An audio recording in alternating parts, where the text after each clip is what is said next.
గురుకులాలు పెడితే ఆర్ఎస్ ప్రవీణ్ కుమార్ గారు వాటిని అద్భుతంగా నడిపిస్తే వందల వేల మంది పిల్లలకు ఐఐటీలో ఐఐఎంలో మెడిసిన్లో ఇంజనీరింగ్లో సీట్లు వచ్చినాయి. వేలాది మంది దళిత గిరిజన బలహీన వర్గాల బిడ్డలు ఓవర్సీస్ స్కాలర్షిప్ తీసుకొని విదేశాలలో విద్య కూడా చేస్తూ ఉన్నారు.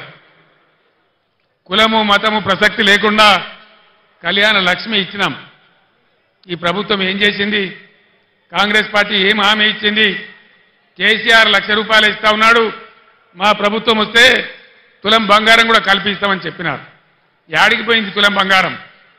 నేను మొన్న సిరిసిల్లలో కూడా అడిగినాను, తులం బంగారం కొందామంటే మార్కెట్లో దొరుకుతలేదా ఈ ప్రభుత్వానికి? ఇది ప్రజలను మోసం చేయడం కాదా? దయచేసి మీరు ఆలోచించాలని చెప్పి నేను కోరుతా ఉన్నా. అదేవిధంగా కులము మతము అనకుండా కుల వృత్తుల మీద ఆధారపడ్డ బిడ్డలు గొల్ల కుర్మలకు గొర్రెలను ఇచ్చినాం. ముదిరాజుల గంగపుత్రుల కోసం వందల కోట్ల రూపాయలు పెట్టి చేప పిల్లలు పెంచినాం. చేనేత కార్మికులకు పని కల్పించినాం. సబ్సిడీలు ఇచ్చినాం. గౌడ కులస్తులకు చరిత్రలోనే ఏ ప్రభుత్వం చేయనటువంటి పని చేసి చెట్ల మీద ఉండే రకాన్ని 100కు 100% రద్దు చేసినాం. ఈ విధంగా బలహీన వర్గాలకు బ్రహ్మాండమైన సహాయం చేసినాం. బీసీ బంధు పెట్టి బలహీన వర్గాల వాళ్ళను ఆదుకున్నాం. వీటన్నిటికీ ఇప్పుడున్న కాంగ్రెస్ ప్రభుత్వం కొనసాగిస్తుందా? శటగోపం పెట్టిందా? వాళ్ళ పాలసీ ఏంది? దయచేసి మీరు ఎన్నికల్లో కాంగ్రెస్ నాయకులను నిలదీయాలని చెప్పి నేను కూడా ఈరోజు కాంగ్రెస్ పార్టీని ప్రశ్నిస్తా ఉన్నా. ఈరోజు మీరందరూ కూడా గమనించాలి. ఒక్క మాట నాకు అర్థమైతలేదు. 11 సంవత్సరాల క్రితం చాలా దారుణమైన పరిస్థితి ఉండేది. 1.5 సంవత్సరంలో కరెంటును బ్రహ్మాండంగా తయారు చేసి రైతాంగానికి, ఇళ్లకు, పరిశ్రమలకు, ఐటీ రంగానికి అందరికి కూడా 24 గంటల సరఫరా 9 సంవత్సరాల పాటు ఇచ్చినాం. కేసీఆర్ పక్కకు పోగానే కరెంట్ ఎందుకు మాయమైంది? దీనికి కారణమేంది? ఇది ప్రభుత్వ అసమర్థత కాదా? వీళ్ళే మనకిప్పుడు జవాబు చెప్పాలని చెప్పి నేను కోరుతా ఉన్నా.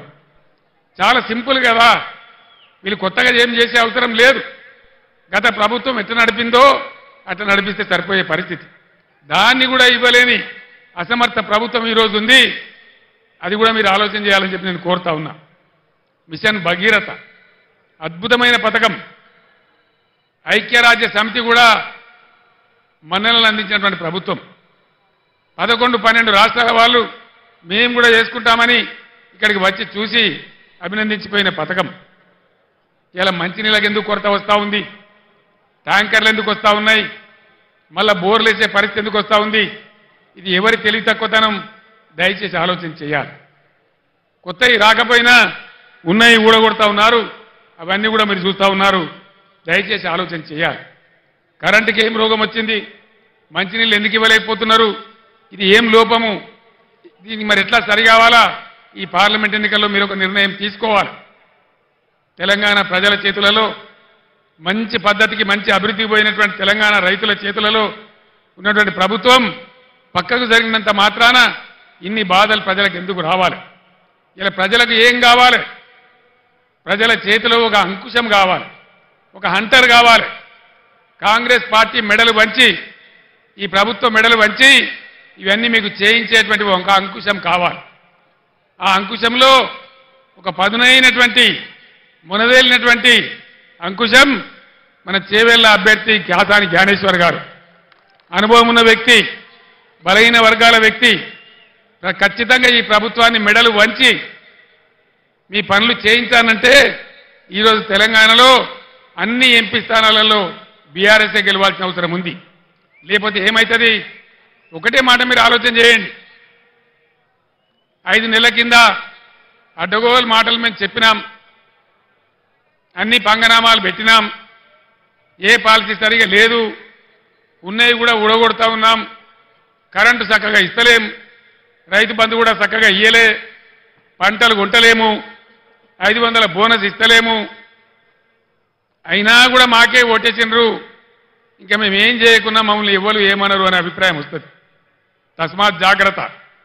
నేను యావత్తు తెలంగాణకు చెప్తా ఉన్నా, ఇక్కడి నుంచి ఈ ప్రభుత్వం చేసిన మీకు ఇచ్చిన వాగ్దానాలు నెరవేరాలంటే చాలా చిన్న లాజిక్.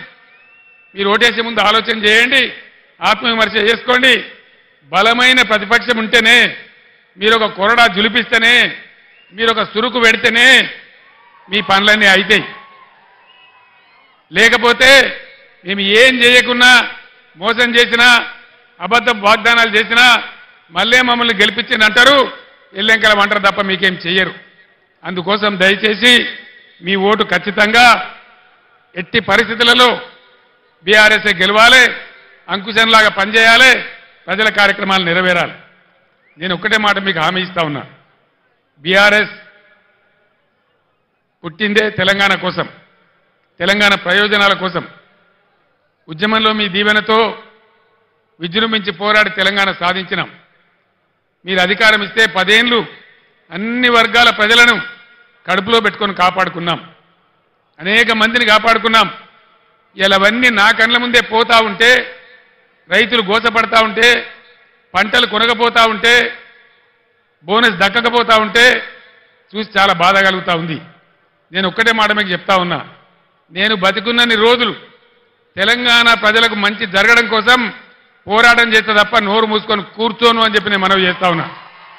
100కు 100% బీఆర్ఎస్ మీతోనుంటుంది, మీ ప్రయోజనాల కోసం ఉంటుంది. పుట్టిందే తెలంగాణ ప్రజల కోసం కాబట్టి అన్ని రకాల ప్రజల యొక్క హక్కులు కాపాడడానికి మీ వెంట ఉంటుంది అని నేను మనవి చేస్తా ఉన్నా. ఈ 2 పార్టీల వ్యవహారం మీరు చూసినారు. మొన్నటిదాకా బీఆర్ఎస్ పుణ్యాన గెలిచిన వ్యక్తి రంజిత్ రెడ్డి మీకు తెలుసు. ఏం తక్కువ చేసినాం రంజిత్ రెడ్డికి? ఎంపీ టికెట్ ఇవ్వలేదా, గౌరవించలేదా, గెలిపించలేదా అని నేనే వచ్చి ప్రార్థిస్తే మీరే ఓటేయలేదా? ఇలా ఎందుకు పార్టీ మారిండు రంజిత్ రెడ్డి?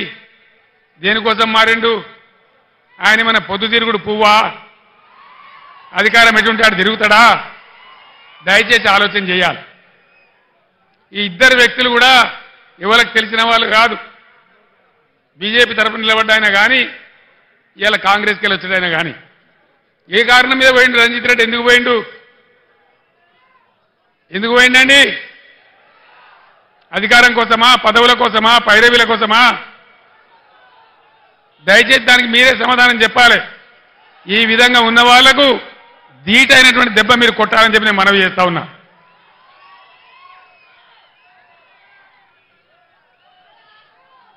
కాంగ్రెస్ పార్టీ చెప్పింది అన్ని పంటలు కొంటాం, ప్రతి పంటకు బోనస్ ఇస్తాం. జొన్నలు కొంటాం, కందులు కొంటాం, వడ్లు కొంటాం, మక్కలు కొంటాం అని చెప్పినారు. వానకాలం పంటలకు ఏకాని ఇయ్యలే. ఇలా యాసంగి కూడా కొనుగోలు స్టార్ట్ అయినాయి. ఇస్తారా, ఇయ్యరా? ఇయ్యకపోతే ఊకుందామా? యుద్ధం చేద్దామా? యుద్ధం 2 రకాలుగా చేయాలి. పంట కొనుగోలు కేంద్రాలు అక్కడ చేయాలి. అక్కడ స్పందన రాకపోతే 500 రూపాయలు కట్టియకపోతే ఓట్ల డబ్బాలు గుద్దుడు గుద్దితే డిపాజిట్ రాకుండా ఓడగొట్టాలి.